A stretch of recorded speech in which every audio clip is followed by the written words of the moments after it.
السلام عليكم. محمد بوارقان، مدير تجاري ديال شركة أزد بارتس جلوبال اسباس دو سيرفيسيون.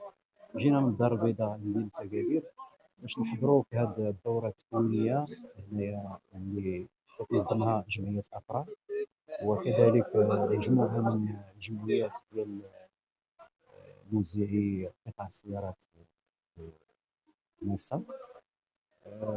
جينا باش نتلاقاو مع الناس اللي تيشتغلوا في هذا القطاع هذا، نتواصلوا معاهم ونعرضوا لهم المنتوجات اللي كاينه في السوق، ونشوفوا شنو هو المطلوب وشنو هو اللي موجود الى اخره. على هذا التجمع هذا اللي عملوه، وان شاء الله يكون خير.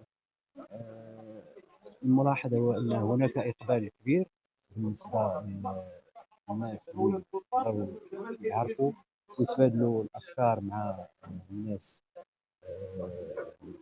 اللي تيديروا توزيع قطع السيارات. فألف مرحبا، وحنا هنا إلا باش نتواصلوا مع الناس ديال القطاع. شكرا.